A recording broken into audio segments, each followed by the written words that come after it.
Okay, good afternoon, everyone, and welcome to another episode of Fertility Talk. Today, we're joined by Dr. Heylen again.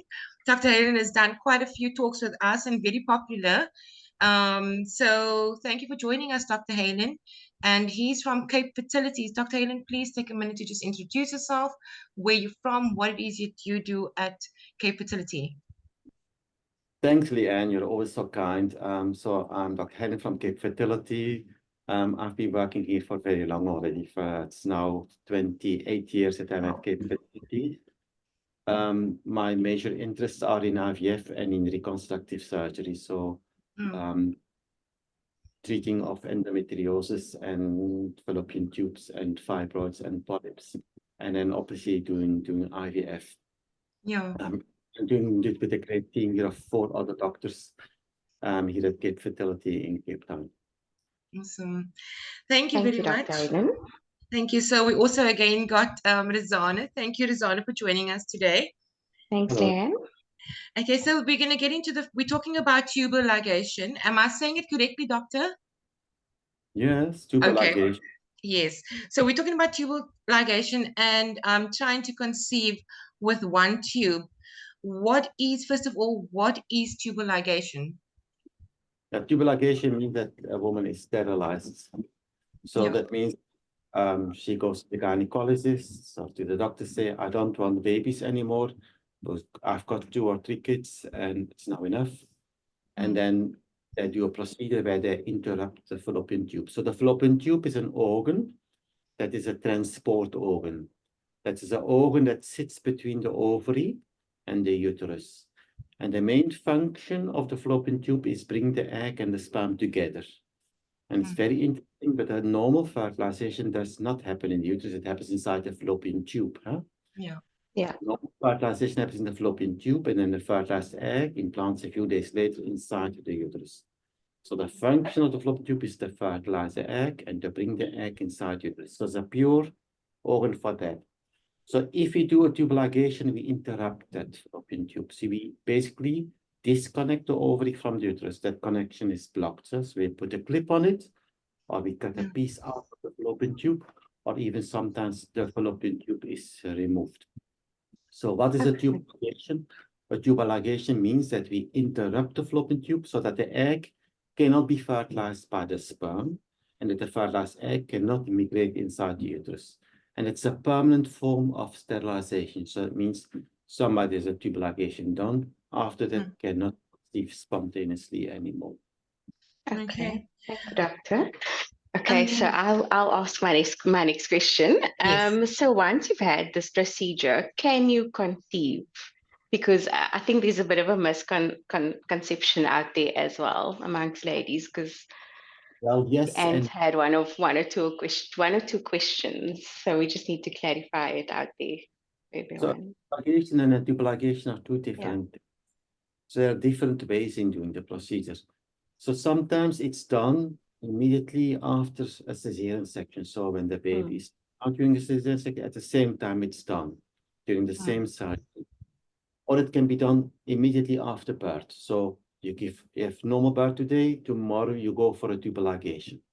In cases where it's done immediately after birth or during a cesarean section, usually quite a big piece of the fallopian tube is removed. Okay. A big piece of the fallopian tube is removed, and it's very difficult to fix that. Yeah. Another way to do it, and it's by laparoscopy. So if you say, okay, 2 years ago you had your last child and you've been thinking about it, and you say, okay, you and your husband have been agreeing, you go to the gynecologist. And what they normally do is they do a laparoscopy and they put a clip on the fallopian tube. So it's just and clip, okay? Yeah. And that is much easier to fix. So we're speaking about fixing a tubal ligation, or theoretical and technical terms, it's called the reversal of sterilization. Yeah. A reversal of sterilization means that the piece that is blocked is removed and the 2 ends of the fallopian tube are put back together again. Okay. The blocked piece we cut out the blocked piece, and then we put these 2 pieces back together, and we, with very fine stitches, we stitch it back together. So that's called a reversal of a tubal ligation or a reversal of a sterilization. Mhm. And it can be done, depends on how much of the fallopian tube was removed. Was removed. Mm. As a Okay. big piece of the fallopian tube removed, then it's more difficult to do because the success rate depends on how much fallopian tube is left. If Okay. the tube is less than 5 centimeters left, it's very short, then it doesn't function properly anymore. Yeah. So if it was done with a little clip, then it's usually possible to do it. If it was done after cesarean section, it's not always possible to do because maybe a good piece of the fallopian tube was removed. And then I must say there's now also a tendency, if there is tubal ligation, to do a removal of the fallopian tube. Mm. Now, why is that so? Because we know that ovarian cancer starts inside the fallopian tube. Oh. So many doctors now, when they do tubal ligation, they Mm. just cut out a small piece or they don't put on clips, they remove the fallopian tube to also prevent forming of ovarian cancer later on in life. It's a very good way of preventing ovarian cancer. Actually, it's a very sensible thing to do from a Yeah. medical point of view, but obviously, if you remove the fallopian tube, you can't fix it anymore. Mm. The reverse of sterilization, the best is when there's only a very small piece of the fallopian tube removed or damaged due to the tubal ligation. And then it can be done, and then it can actually be done quite well. Yeah. Okay. What? Thank you, doctor. Thank you. So we really basically that is what we're going to go about. What is my options then after, trying to conceive, once you've had a tubal ligation? What are my options? You've got always two options. You've got the reversal surgery or you've got IVF. So the reversal surgery means we do surgery and we fix it.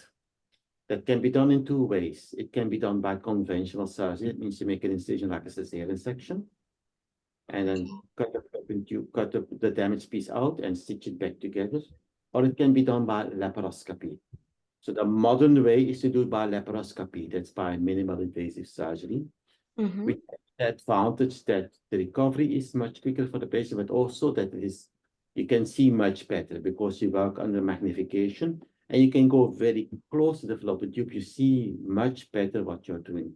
So the laparoscopic reversal is the golden standard at this stage to do the reversal surgery. Because it's the best. The recovery is best and the success rate is best compared to the conventional way. So that's an operation. Can be done as a day case. The lady in the morning, and in most cases can go home the same day with an incision in the navel, and then 3 small incisions in the lower abdomen. So one above each ovary, and one just above the bladder. Okay. Take a 4 small cuts. The procedure takes typically about an hour and a half, done under general anesthetic. And then the recovery is about 7 to 10 days. So that's the reversal surgery. That's option number 1. Okay. And then option number 2 is IVF. So if we do IVF, then we take out the eggs. We fertilize the eggs inside the lab and bring the fertilized egg back inside the uterus. So basically, IVF, we bypass the fallopian tube. What's normally happening inside the fallopian tube, the fertilization and the growth, the first 5 days of growth, it just now happens in the lab. So we basically take over the function of the fallopian tube in the lab. So we fertilize the egg outside the body, let it grow for 5 days, and then put the embryo, the fertilized egg, back inside the uterus. We can do that without fallopian tubes. You do not need fallopian tubes to do IVF. You need 3 things. You need eggs, Yeah. and you need sperm, and you need the uterus. That are the 3 things that you need to do the IVF. But you don't need fallopian tubes for that. So this is the other. So for IVF, it's a bit different approach. The procedure itself to take out eggs is a very small procedure. It's much less than doing the laparoscopy, but requires preparation. It requires a 2-week course of injections to stimulate the growth of the egg. So it's a bit of a longer story than doing the tubal reverse. Okay. And then Doctor, Is, sorry, I just wanted to ask you something. So once you have, I know you mentioned the 2 options.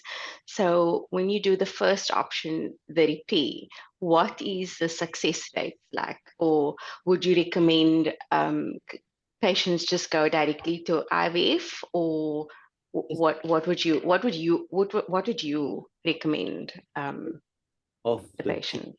reversal depends on how the tubal ligation was done.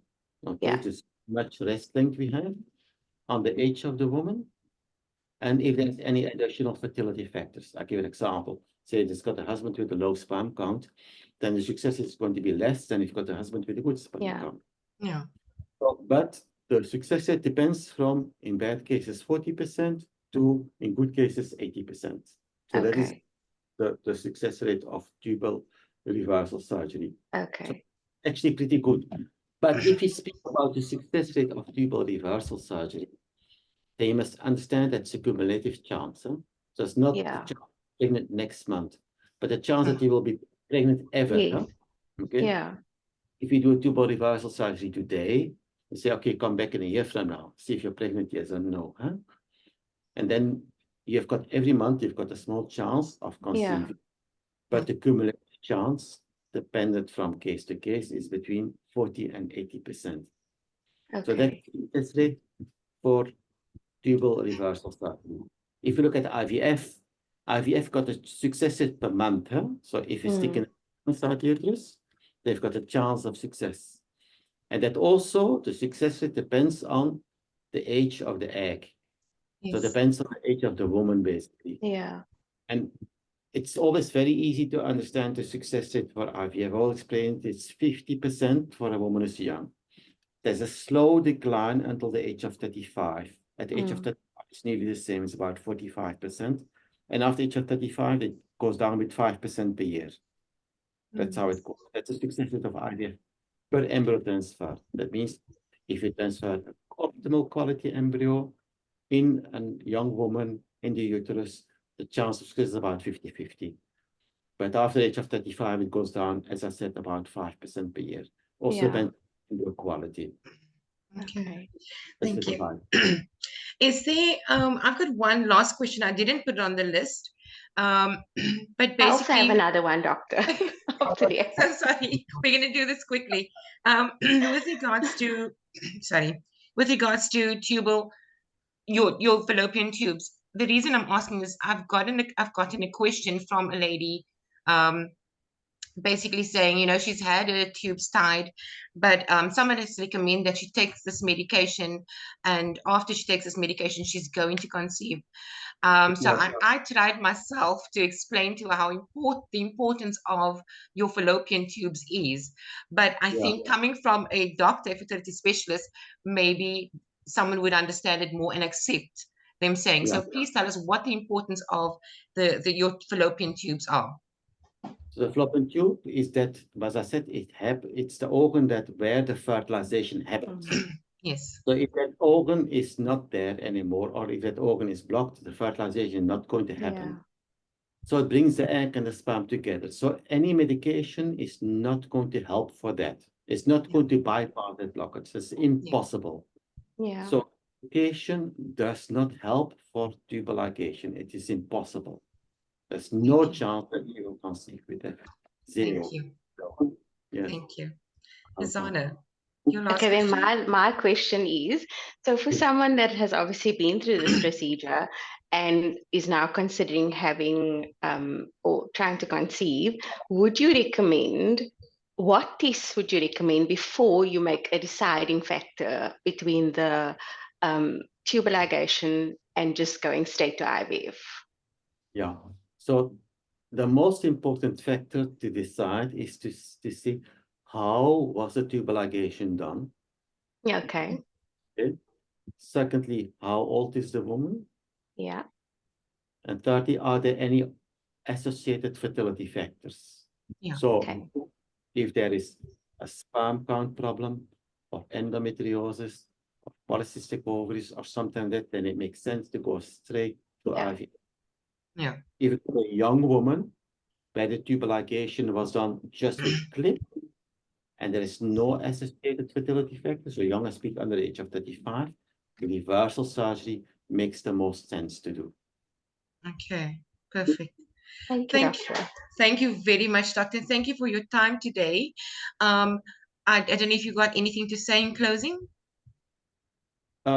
No, I mean, tubal infertility is very common, so, and tubal ligation is not the only cause of blocked fallopian tubes. We see a lot of with blocked fallopian tubes for other reasons also, and tubal infertility is very common. And when I was young, and I'm still young, but when I was younger, oh, definitely young, doctor. and the approach for tubal infertility was mostly surgical, And now, because we are so good at IVF, it's more and more IVF, and it has changed. And the majority of the women who have got blocked fallopian tubes, be it with tubal ligation or because of another reason, can have a baby with IVF. That's a very good. And the first IVF baby that was born, Louise Brown, long time ago, was for tubal factor infertility. Wow. So. Okay. Tubal infertility, it's very responsive to IVF. It's one of the best indications. Oh, thank you very much for that, doctor. Thank you for joining us today and always taking time out to do this out of your very, very busy schedule.